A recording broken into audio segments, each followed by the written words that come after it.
Halo sobat, kembali lagi di YouTube channel kita, Notif Ilmu, mengupas informasi di dunia tentunya terpercaya.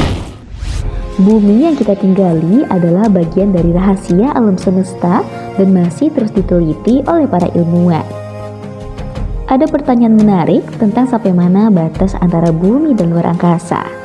Fisikawan luar angkasa di Arizona State University, Katrina Bossert, menyampaikan bahwa semakin dekat kamu ke tepi atmosfer bumi, maka semakin sedikit oksigen yang tersedia.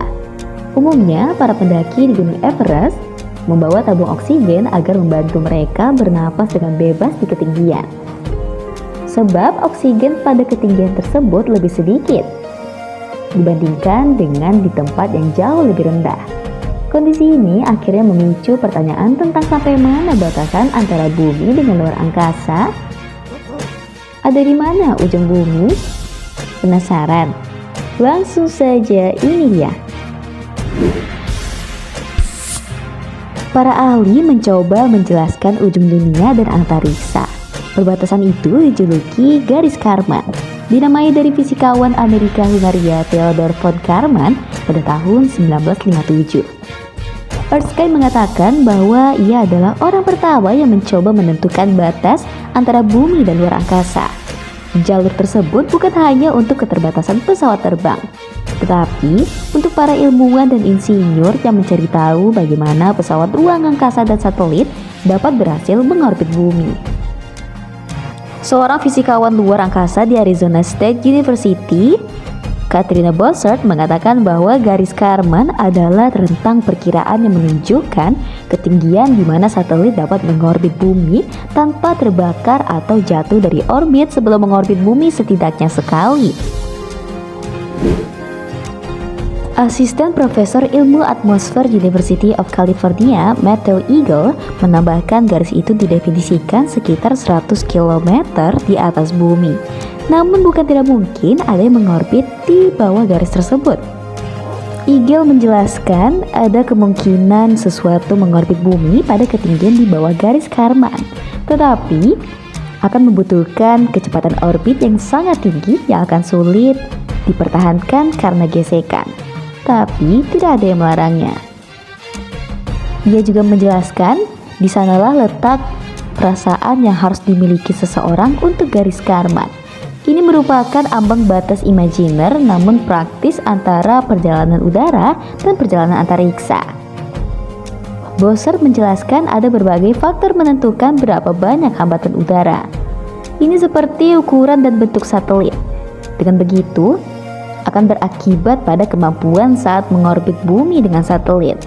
Biasanya, satelit yang berada di orbit rendah bumi memiliki klasifikasi terbang dengan tinggi kurang dari 1000 km, namun kadang juga sekitar 160 km di atas permukaan bumi.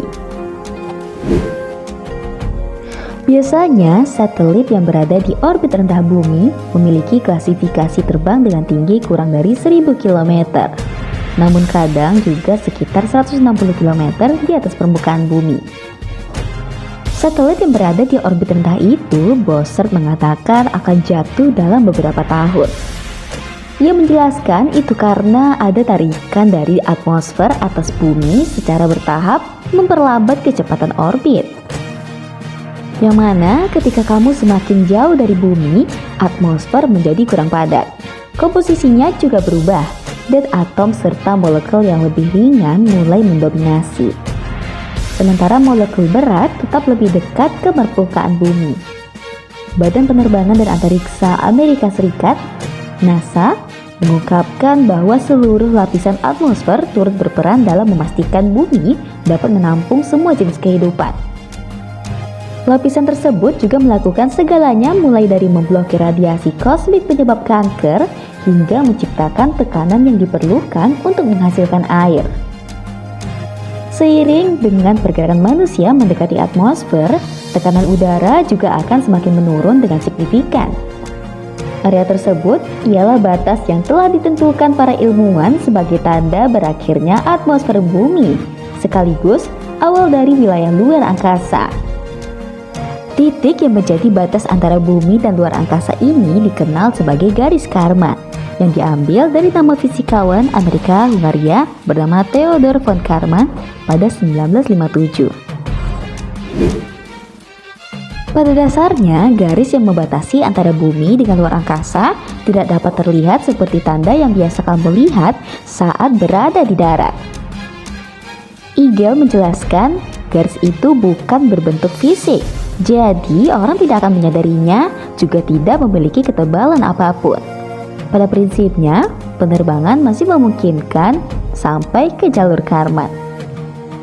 Sebaliknya, hal ini tidak berlaku pada hewan yang berada di ketinggian 20 km di atas permukaan bumi, di mana tekanannya sangat rendah, bahkan bisa membuat cairan di paru-paru mendidih.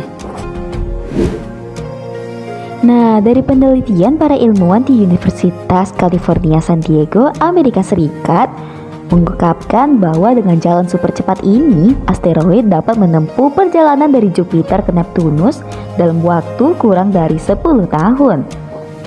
Perhitungan para ilmuwan terkait benda-benda ruang angkasa menunjukkan satu objek dapat berjalan melalui jalan super cepat selama 1 abad dan menempuh perjalanan 15.000 juta kilometer atau jarak antara bumi dan matahari sebanyak 100 kali. Para peneliti dari University of California San Diego meneliti orbit jutaan objek di sistem tata surya dan menghitung bagaimana benda-benda ini saling terkait dan berinteraksi. Badan-badan ruang angkasa seperti NASA pada suatu saat nanti dapat menggunakan jalan super cepat ini untuk mempercepat perjalanan dari bumi ke bagian jauh dari sistem tata surya.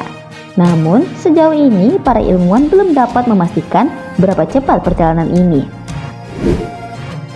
Itulah penjelasan mengenai di mana ujung bumi dan luar angkasa.